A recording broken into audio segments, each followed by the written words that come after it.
When people imagine the fall of Rome, they picture barbarian armies storming the walls, legions breaking ranks, and emperors poisoned in marble halls. But great empires rarely die from a single blow. They rot from within, and the most corrosive poison is almost always money.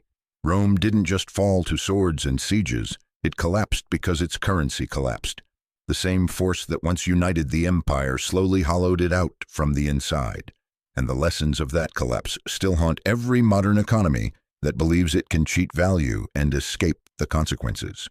This is Let's Talk About Money, where we uncover the real history of wealth, power, and the price of deception. Let's set the stage. For centuries, the backbone of Rome's economy was a single coin, the silver denarius. First minted around 211 BC, it was nearly pure silver, trusted from Britannia to Judea. Soldiers were paid in it. Merchants demanded it. Ordinary citizens saved it. The denarius wasn't just a coin, it was confidence forged in metal. As long as people believed in Rome, they believed in its money. But running an empire is expensive. Armies had to be fed and paid. Roads, ports, and aqueducts built. Wars financed on every frontier.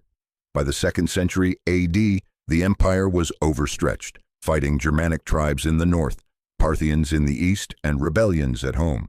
Tax revenues could not keep pace with military spending, so emperors turned to an ancient temptation, debasement. Instead of raising taxes, always unpopular, they quietly reduced the silver in each coin. At first, few noticed. The denarius looked the same. But beneath the shine, value was bleeding out. Under Emperor Augustus, around 95% of each coin was silver.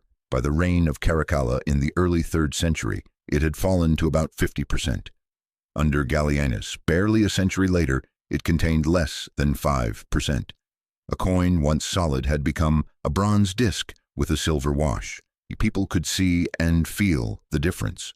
Trust cracked, and inflation followed.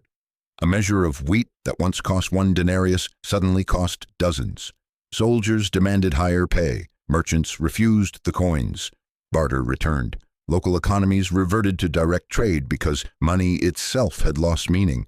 The empire tried to print its way out, striking more coins to make up for the lost value. But volume cannot replace worth. The more they minted, the faster prices rose. It was a vicious cycle, a pattern history would repeat for 2,000 years.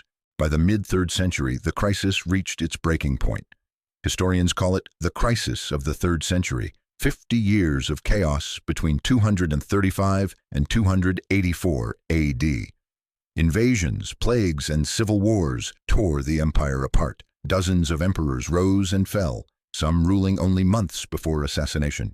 But behind the political drama lay a deeper failure, the collapse of Rome's financial system. Taxes were collected in coins that grew worthless by the day. Farmers abandoned their land rather than pay. Trade routes that once connected continents fell silent. Desperate to restore order, Emperor Diocletian tried to stop the bleeding. In 301 AD, he issued the Edict on Maximum Prices, fixing the cost of over 1,000 goods and wages, from wheat to wool to labor. Violators faced death. It was economic theater, an empire trying to command value by decree. But laws can't fix a broken coin. The black market flourished, inflation raged on, and official trade nearly stopped. The people understood what emperors refused to admit. A law cannot make bad money good. Eventually, Rome abandoned the denarius altogether. Around 312 AD, Emperor Constantine the Great introduced the solidus, a gold coin of stable purity. It brought temporary stability and would endure for centuries in the Eastern, or Byzantine, Empire. But by then, the western half was already mortally weakened. The debasement of the denarius had gutted Rome's economic core. Armies could no longer be sustained, trade had collapsed, and trust, the invisible glue of civilization, was gone. The fall of Rome was not a single event. It was a slow unraveling, thread by thread, coin by coin. The invaders who entered the city in 476 AD merely finished what inflation had already begun. And here lies the first great lesson. When money dies, empires die with it. Rome believed it could trick its citizens by minting coins that looked the same but held less real value. Modern nations believe they can do the same with printed paper or digital balances, but the outcome is always identical: wealth destroyed, trust lost, and societies hollowed from within. Let's fast forward through time. The Roman blueprint for collapse would echo across centuries through Weimar Germany, Zimbabwe, and even the modern financial order we live in today. After World War I, Germany faced crushing reparations under the Treaty of Versailles. The government believed it could print its way out of debt, just as Rome had once struck more coins. By 1923, hyperinflation consumed the Weimar Republic. A loaf of bread that cost 1 mark before the war cost over 200 billion marks by that autumn. Workers hauled their wages home in wheelbarrows. Pensioners starved as their life savings vanished overnight. The pattern was identical. Those who held debt were freed by inflation. Those who held real assets, land, factories, foreign currency, survived. And those who trusted the paper were ruined. Money lost meaning, and despair fueled extremism that paved the way for Hitler's rise. Zimbabwe repeated the same tragedy in the 2000s. As production collapsed and debt soared, the government printed trillions of Zimbabwean dollars. By 2008, inflation hit 89.7 sextillion%. Prices doubled every day. Shops couldn't relabel goods fast enough. Eventually, the country abandoned its own currency, turning to the US dollar and South African rand. Once again, a government tried to cheat reality, and its people paid the price. Even today, in developed nations, the Roman cycle persists. In 1971, President Richard Nixon ended the gold standard, cutting the final tie between the dollar and any physical anchor. From that moment, the world entered the age of fiat money, currency backed only by trust in government. And like Rome, the temptation to spend beyond means became irresistible. Over the decades, global debt exploded. The money supply multiplied. The average dollar today buys less than 1/6 of what it did in 1971. The coins look the same. The bills look the same. But the value has quietly drained away. Governments disguise inflation as growth. They call rising prices prosperity. They label debt investment. And they convince citizens that numbers on a screen are wealth, while the real value slips from their hands. The danger now is scale. Rome's crisis was imperial. Weimar's was national. Zimbabwe's was local.